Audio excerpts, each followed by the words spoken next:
Hi, my name is James. Welcome to King's Fine Woodworking. Today I'm going to show you how we built our kid-sized Adirondack chair. We finished the original design about 1.5 years ago, and it's been a huge success. Woodworkers from all over the country and in many countries around the world have been making good money off of these, building them and selling them. This is the full-size one you see here to the left. It's aged about 1.5 years out in the sun, and I never did put a finish on it. And here's the new one on the right. And the important thing is that we've kept the design intact. My cousin's children, Harper and Stevie, are modeling the chairs here for us today. Harper is 5 and Stevie is 9. He's a little bit tall for his age, but you can see how these chairs are suited ideally for anyone between about 5 and about age 10. These guys are such good sports, they had to sit out there staring into the sun for us to get these videos. Thanks for all your hard work, guys. Many years ago, when we were building Adirondack chairs for profit and I was paying my way through college doing this, I never realized the importance of a kid-sized Adirondack chair. Our customers rarely asked for one, but on a whim, one day we decided to make one. And it just exploded. Everybody loved them, and I sold way more than I ever thought I would. Obviously, it doesn't compare to the full-size Adirondack chair in terms of sales, but I would say more than half of our clients ended up picking up a kid-sized chair. Of course, that was with our old design back in the 90s that had a flat back on it, and this is totally updated and it matches our brand new design, so hopefully this will be just as popular, if not more so. If you're interested in getting a set of plans, we have those in the description down below, and if you're looking to get a set of paper templates like this, those are also available. These come on thick cardstock, and of course they're printed to exact scale, so if you cut these out and make your wood cuts from these, then they'll be perfect. The templates aren't absolutely necessary. You can actually get by with just the plans alone. The plans do have scaled down sizes of all of the different pieces, the straight pieces and the curved pieces like you find in the templates. And you can just simply scale those up to full size to use directly. The only advantage of the templates is that it saves you a lot of time, and since they're drawn by a computer, they're the exact dimensions. And there's the set of all of the template pieces needed to make this chair. It actually says right on each one how many of each piece you'll need. So the first thing that I do when I get a set of templates from a place is I will make a set of wooden templates from it. Oftentimes I want to make more than one project, and the paper doesn't store well. You know, I'm going to end up jamming it in a drawer in the shop and tearing it, or something will happen.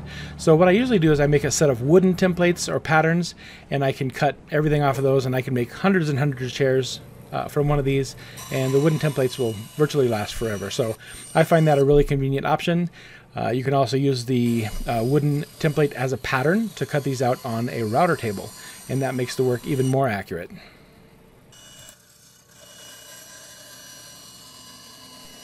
I'm actually going to show this project being put together in a variety of ways. This is one woodworking project that you can do with very few tools.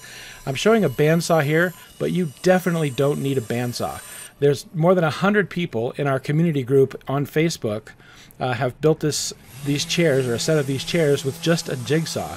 If you have a circular saw and a jigsaw and any random orbit sander, you can absolutely build this chair completely. You don't have to have any special power tools or any special stationary tools at all. They will make it faster, but it certainly isn't necessary. And there we have one completed pattern piece. What we'll usually do, this is my daughter's Sai, by the way. Those aren't my fingernails. I don't often paint them like that. So what we usually do is write the name of the piece on here. I'll drill a hole in it and hang it from a string in the shop, and that way it's always over there sitting ready when I need it. Alternatively, of course, you can just take the paper template and take it right to the piece of wood. In the plans, I do tell you what size of wood and what dimensions of wood that you need to build this project, but usually I just get dimension lumber from the store, or redwood or cedar, something like that. Pressure treated lumber works great. Southern yellow pine works great. Douglas fir works okay. Anything that'll last outdoors, or you put some sort of a finish on it. And here she's cutting this one out with a jigsaw. This is probably the most common way to cut it if you don't have a lot of tools. This is actually a great way to get into woodworking too with a chair like this. You can actually build yourself a set of chairs. If you sell a set of 4 chairs, you easily make enough profit to buy a bandsaw. And then your next 4 chairs, you can turn around and build them in half the time. So it's a good way to kind of build up your tool base if you're new to woodworking. And if you already have a good tool base with some stationary tools, you can just start turning a profit on this right away. I mentioned our Facebook community. I want to give a big shout out to everybody in our community group on Facebook. It's Kings Find Woodworking Community. And if you're interested in joining, it is a private group. It's just for woodworkers where we can share our work with each other, get critiques, help others with woodworking. And I always try to put sales that I find out in the marketplace in the group to help people out. And I'm always there answering questions, probably 10 or 15 hours a week. I'll put a link to that community in the description down below as well. I like to start my sanding with a belt sander. It kind of gets rid of the blade marks right away, and then I'll transition to a random orbit. Not necessary, but it does speed things up just a little bit. I'm not really worried about the corners because I am going to come back through and do a round over on all those, and that will remove the chip outs. And there's our first piece cut. It probably took maybe 2-3 minutes to cut out with a jigsaw. Not too bad. And the other option would be this. Other option would be we would take a wooden template piece, for example, and trace that onto our piece that we're going to cut. And this is just one way to use the wooden template. And obviously you can trace a great many of these, and that wooden template will never wear out. And in this case, we're going to go ahead and use the bandsaw to cut this piece out instead of the jigsaw. So it's a little bit faster, a little bit more accurate, and a little bit easier to sand. So I guess it's more than a little faster. It's probably 2 or 3 times the speed if you do have a bandsaw, especially with big, long, complicated curves. Not necessary. It's just going to speed up your time. And it definitely gives you a smoother finish with less blade marks, so it actually speeds up your sanding time as well.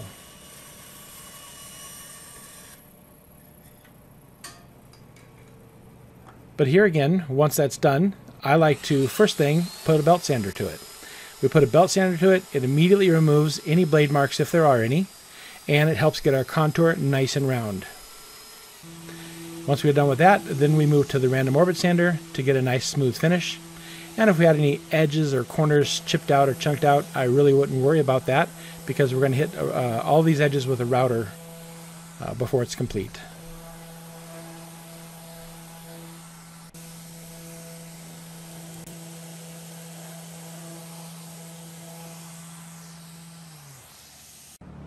And you can see that lines up nicely with the cut template piece.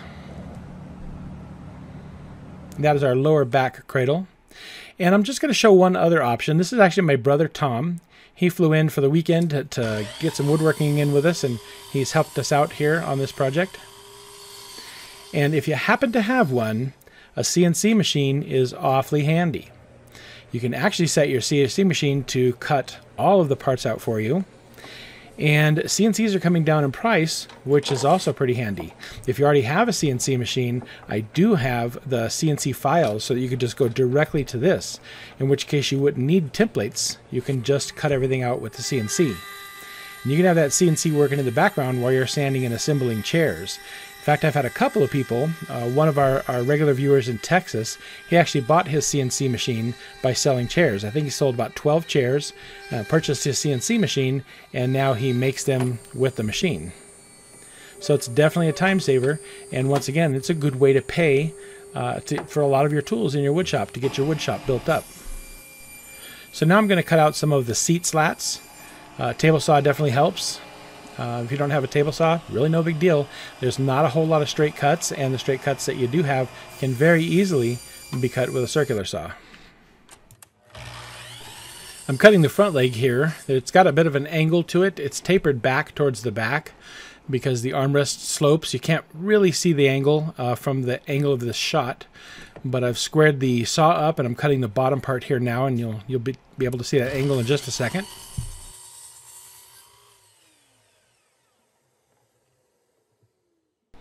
And here's the front leg standing up. You can see it's tapered there at the top. It's sloped towards the back, towards the left side. Now we'll cut the front cross piece. The front cross piece is beveled on both sides, and this is because the legs angle in.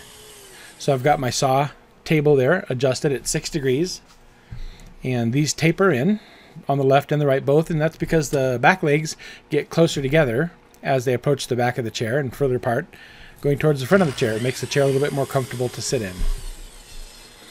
You can just set your circular saw at 6 degrees and cut a straight line as well. You don't have to have a chop saw for it. Chop saw does make it a little bit quicker. Now I'm going to set my bandsaw up here at 30 degrees. You'll need a square for this, or your bandsaw might have a mark on it, Or if you're just using a jigsaw, that works too. You can set the table at 30 degrees. And I'm actually just cutting along the corner. Now this is the middle back cradle, and I'm pretending that there's a line right on the corner. And I'm just cutting right through that line. You can see as I'm going through here. And we're just taking that amount out. That's the exact slope that this middle back cradle meets the back slats with. Okay. So don't worry about it if it's kind of jagged, if you end up cutting it with a jigsaw. It's very easy to get it shaped out nicely with a belt sander, and it doesn't have to be exact. It just has to be close. Exact isn't necessary. After that cut on the middle back cradle, we'll now need to make a couple of cuts, one each, on the back legs. These are pretty easy. These legs, since they taper in, I'm going to actually chop this part of them off in the very front. So follow along, I'll show you how I do it. It's not hard at all. It's cut at 6 degrees, and that's because the legs will slope back together at 6 degrees. So we'll take it over to the chop saw. You can also set your circular saw blade at 6 degrees, run a straight line there and chop it. But I'm going to do it on the chop saw since I have one. I'm going to set this at 6 degrees, and I'm going to raise this up until it's flush with the blade. And I have to hold it when it's up. That's too high, and I want it exactly flush with the blade. So what I'm going to do is I'm going to set it up with another piece of wood clamped to it that's going to hold it at exactly that height. And that's all there is to it. And then I'm just going to take the bare minimum off that gets me right to the back corner. So I'm not really taking off anything from the length. I'm just changing the bevel on top. And you see my hand-drawn mark there was close. It wasn't exact, but now you can see how that's tapered. That's tapered back at 6 degrees. We'll do the same thing on the opposite side for the other one, because these two pieces have to be mirror images of one another. I've got that temporary support board clamped on. I had that up level with the blade. And there it is. That's cut at 6 degrees too. Now we can hold them up together, and you can see they kind of shape like a little V right there. And that's going to help us put them together. Now we need to take a look at this back piece and determine which is up and which is down. I'm going to show you the quick way to do it. We're going to put it so that that arch on one side is up, and I'm going to measure the height of the arch to the bottom of it. We can see that's just under 1/2 inch. And then I'm going to check the other side. Flip it over, so I'm measuring to the height of the arch, and that's 1 inch. So the taller one is the upper back, and the other one is the lower back. That's how we know. Now the question is, which way does it go? This way or that way? And just think of it as that's your lower back arch support. That's the front, that's the lower back arch support. So I'm going to make a note on the bottom of each of my boards so I know where to router it. I'm going to write B for bottom, and I'm going to point an arrow towards the front of the chair. That's the part where your back will be touching, the front of the chair. And I'll just make that note on all of them. It goes down just like that, and that's the orientation for all of the back pieces. Then I'm going to route them. I'm basically going to route the front of each slat and then the top all the way around. And I do have a pattern for routing these. You could actually route everything if you want. If you want to see specifically what I routed, or this is my brother, in this case, my brother Tom's routing for me. If you want to see specifically what we routed, you might go and check out my first Adirondack chair video. I'll put a link to that in the description below. There's a copy of everything there. And in that first video, I show you exactly what surfaces to router to get the best look for the overall project. Alright, now it's finally time for some assembly. First, we want to make sure the front legs are lined up in that V orientation in the front. And then we'll spread them apart a little bit. And this is the front cross piece. It's got that same 6-degree taper there. And that has to line up right in front of it. And we're going to tack that together. You could just hold it and try to clamp it and screw it, but I just like to put in a couple of finish nails. That just helps hold it in place. If you get some galvanized finish nails, that's even better. That holds it in place for you until you can follow up with screws. It's just a really quick way to get perfect assembly where all of the joints are going to line up great. Make sure your hand isn't in the way. Sometimes those screws tend to pop out. And I've made a mark at the back there, a little pencil mark, as to right where the back edge of this lower cradle needs to be. And I'm lining it up flush with the outside, as you can see. I'll do the same thing, just a pin nail or two to hold it in place until I can follow up with screws. And I've cut these blocks to be the exact size necessary to get the altitude for the chair. I don't remember that height off the top of my head, but I will put that in the plans. And then we'll hold that up. You got to make sure the top of the leg of the chair is tapered downward at the back, because that armrest slopes. See how I had to flip it around there to make sure it's tapered down towards the back? And there, that's the basic framework of the chair. Now we can follow up and screw and bolt the chair together. So I've got some squares in the front with clamps that are holding it so that the legs are perfectly square to the ground. And I like to put some 3/8 inch carriage bolts through this. I know it's really overkill for a small child, but this is what I had from my full-size chairs. The look fits nicely. You could drop down to 1/4 inch if you want. There'd be absolutely no harm there. But I really like bolts. They hold it so much securely, more securely than screws. It just makes this chair indestructible. They never come apart. And we'll follow that up on the inside with washers and nuts. And then I use an impact driver to secure it, and I just like to tighten it to the point where the head of the carriage bolt or the washer sinks in a little bit into the wood. That way I know it's really, really tight.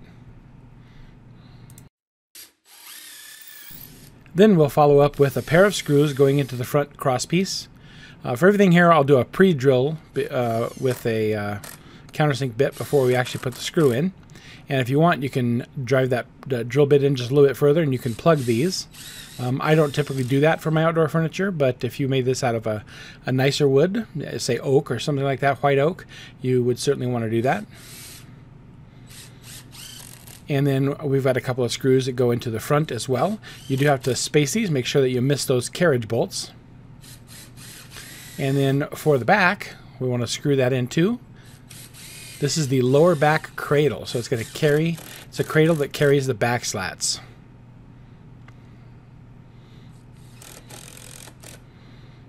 And I typically use 2.5 inch deck screws. I've got a full materials list of everything that's used. So this board is temporary that I'm putting in here. This board, as you'll see in just a moment, is actually going to be there just to hold the height of the back slats. So when I put each of the back slats in, it kind of acts like a stop and doesn't allow them to go too low. And I just make sure they're touching all the way across as I put these in. And once the chair is assembled, I'll just take that out. So we'll start at the very corner. If you do have a hand assembling this, it does make it easier. It's not required. You can do them by yourself. It's a little bit slower. And the outer most one, I put those two in first, this one and the one on the opposite side. And I don't put them in super tight yet. I'll drive them in, and I'll drive them all the way home, and then I'll loosen them back out, maybe a turn or two. Because I need the back and the upper part to be a little bit flexible when we put that middle back cradle on. So I've measured and I put the very center one in. Might look a little goofy at this point because they look like they're all different distances. I'll grab a batch of 3. You do need to pay attention as to what the bottom of the back slats are and what's the top. So I'll just visually divide these 3 up in the open space that's available there. This chair takes 9, so you get the outer 2 and the middle one, that's 3, and then a set of 3 on the left, and then we'll follow that up with a set of 3 on the right. And just kind of visually space those. And remember, they're not in tight yet. They're just in there. Those don't have to be lined up perfectly because the seat slats are going to hide those screws. You won't see them. So for this, alignment is critical. It's a very specific distance out from the chair, from the front leg, out to the edge of the armrest. And we're just going to start with 1 screw because we do need to move these, and you'll see why that is in a little bit. So just start with 1 screw to hold it in place. And for this I use a 3-inch deck screw, a little bit longer because I'm going into the end grain of that wood. So now I'm holding up that middle back cradle, and I've got it kind of clamped in on both sides. It goes under the armrest. And we're going to drive 1 screw into the center with a pre-drill, and then screwing it in. Now we can unclamp it, and we'll do the same on the other side.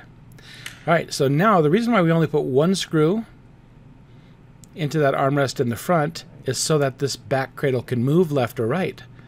I don't know if it's shifted too far to the right or too far to the left, or it's dead center. So we'll have to drop a plumb bob down from the very outside corner of this back armrest. And I see I've got about 4 5/8 there. And we'll check it over here. Same thing. We'll drop this down right from the outside corner of that arm. Got to stop it from rocking there. It's a little bit tedious to do. You have to wait, be patient. Patience and trying to make the video, those don't go hand in hand. I'm trying to steady it with my finger there and get it to stop, and I'm just bouncing it more. But at any rate, this one does come out to be right at about 4 5/8 also. So I don't have to shift that from left to right. It seems to be good. Once that's good, and we know it's good, you need to have someone hold it from the bottom while you drill through the top. Same thing here. What we're going to do is we're going to put in 2 more carriage bolts, just like we did from the front leg into the back leg. These carriage bolts are going to lock this middle back cradle into the arm and not allow it to sway side to side. We need to hold it steady again because we have to drive this down so that the square of the carriage bolt digs into the wood. If you strike it hard and fast, it'll go in quickly without applying too much downward pressure. And we'll follow that up the same way with nuts and washers, and we want to get those washers to bite into the wood a little bit, or the top of the carriage bolt head to bite into the wood up top just a little bit.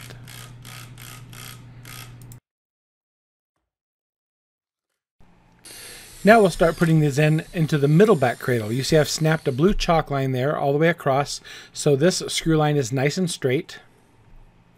And I'm going to pull this back slat all the way to the corner where it touches the corner of the arm and the armrest. And I have them loose at the bottom, a little bit loose at the bottom, so that they're flexible and they can move back and forth. Now I'll do the other one. Pull it all the way over. We'll pre-drill that right on the blue line. And put that screw in.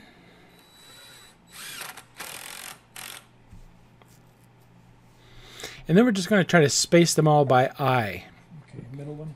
Clamp it on the middle. Once that's done, we'll put those screws in. And then we're going to put the upper back cradle in last. Nice. So I've got the upper back cradle spaced left and right. It goes about 1.5 inches down from the top. The height down is not really critical, just somewhere around there.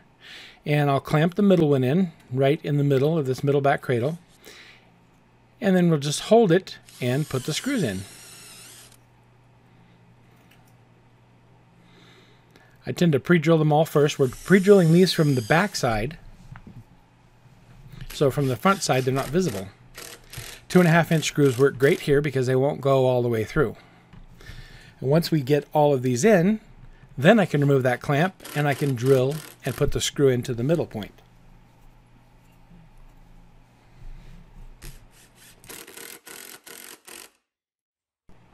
Alright, now we can flip the chair around and work on the seat slats. It's starting to take shape now. It looks a lot like a chair. Before we do that, I forgot, we do need to put in the brackets. The brackets on this chair really are a little bit more decorative than functional. On the full-size Adirondack chair, because the arm is wider and it's going to carry more weight and more load, they're more important. Here it's not as critical, and so I just use CI glue to put them in, and a screw from the top and a small screw from the side, and that's all that's needed. All right, now we're going to put the backmost or the rearmost seat slat in first. We'll go ahead and secure this. All this really needs is one screw on each side. So we'll drill that and do it so that we're basically right in the center, and we'll go ahead and screw it down. And then I'm going to set all of the seat slats in. I've routed the tops, but all the seat slats, I made them big. I did not try to make them to the right size because these back legs taper together. And I want it to be flush with the sides, so it's actually easier at this stage to just overlap them and trace them and cut them off. And I have these spacers that I've made. I'm using about 1/8 of an inch space. My spacers are really small. It takes like 3 spacers for it to equal 1/8 of an inch. That way I can stack them and use them for a variety of projects. Okay, once they're in place and everything looks good the way I like it, I'll go ahead and draw lines under it like you saw me do. We'll take it over to the chop saw and I'll trim it.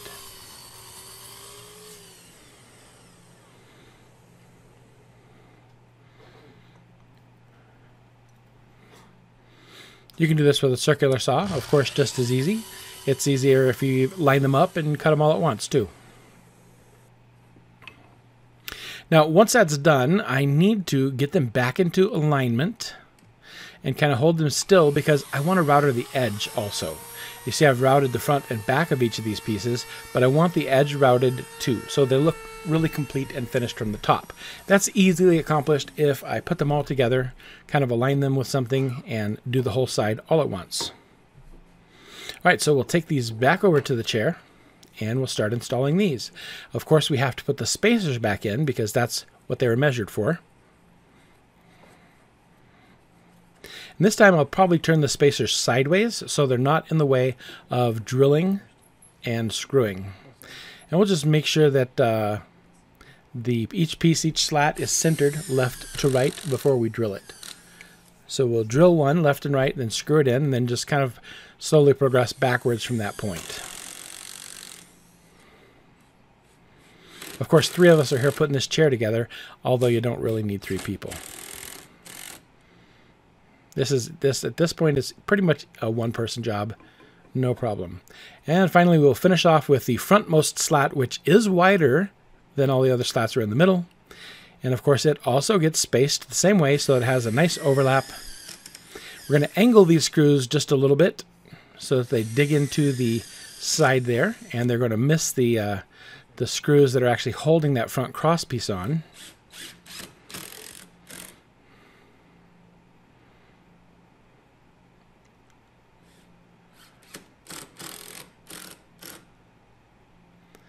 And we'll put some screws on the top across the middle to secure it even better to the front cross piece. I just really like when things are built rock solid. Don't have to ever worry about them coming apart. If the chair's dropped, anything happens to it, it can handle the abuse.